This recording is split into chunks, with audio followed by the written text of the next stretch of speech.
Look at the Persian Gulf right now, and you will see one of the most concentrated buildups of naval power on Earth. The United States has parked a massive fleet right on Iran's doorstep. At the center of this deployment are amphibious assault ships, like the USS Wasp and the USS Tripoli. These are essentially floating military bases. Each one is packed to the brim, capable of delivering up to 5,000 Marines to a coastline, alongside a massive payload of ground vehicles and highly advanced aircraft like the F-35B stealth fighter. But if you look closely at the deployment map, there is a glaring absence. The true heavyweights of the Navy, the multi-billion-dollar Nimitz and Ford-class supercarriers, are holding back, sitting a cautious 400 to 500 kilometers away from the Iranian coast in the open ocean. The world's most expensive, technologically dominant military has positioned a massive strike force in the region. Yet they are operating with extreme hesitation, behaving more like a fleet under siege than an overwhelming invading force. This defensive posture stems from a series of high-profile failures in the region. Reports from Iranian state media and independent observers indicate that Iranian forces have successfully targeted and downed two pillars of U.S. air superiority, the F-15 Eagle and the heavily armored A-10 Warthog.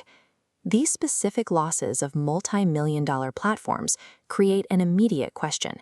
How exactly is a nation cut off from modern military supply chains, consistently neutralizing the most expensive military hardware ever built? Iran has developed an asymmetric strategy that bypasses conventional strength.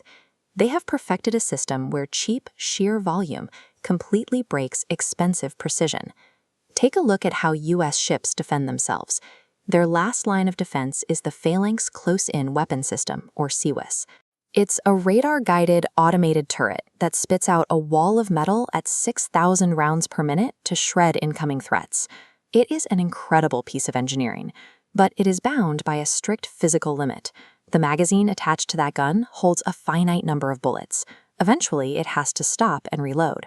Iran exploits this exact limit using a tactic called saturation.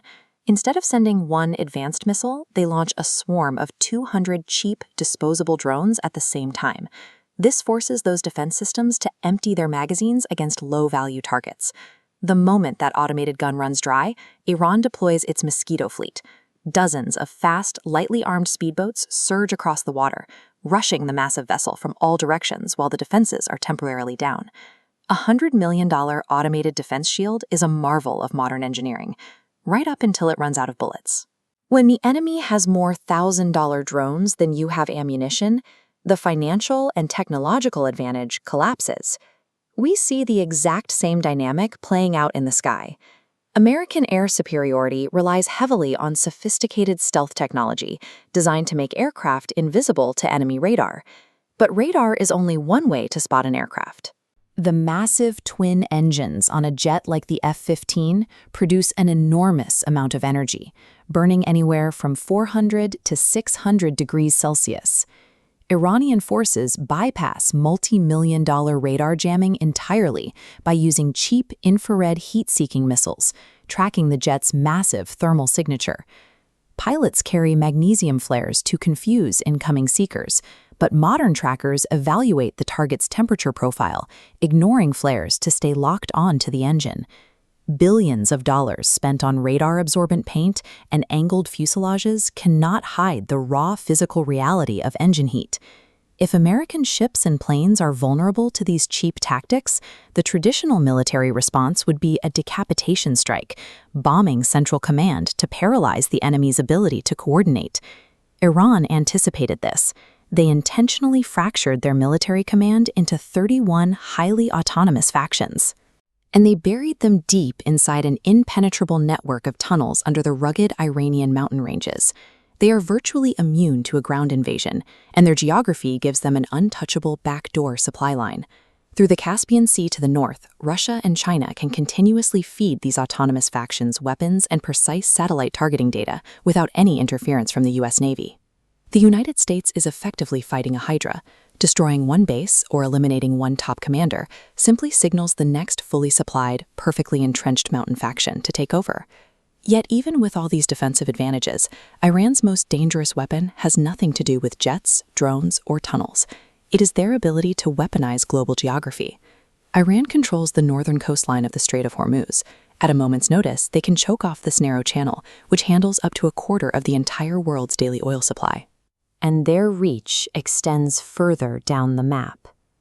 By supplying and coordinating with Houthi rebels in Yemen, Iran can simultaneously threaten the Bab el-Mandeb Strait, effectively strangling 40% of all global commercial shipping. Any direct, tactical American strike on Iranian soil would instantly activate these choke points, triggering a massive, immediate global economic heart attack. If that economic leverage fails, Iran holds one final scorched earth contingency aimed directly at U.S.-allied Arab neighbors. They plan to weaponize basic human survival. Nations like Saudi Arabia and the UAE have virtually no natural fresh water. They rely entirely on massive industrial desalination plants to provide drinking water for their entire populations. Saudi Arabia alone operates 20 of these facilities. Iran holds the threat of contaminated dirty bombs over these vulnerable sites.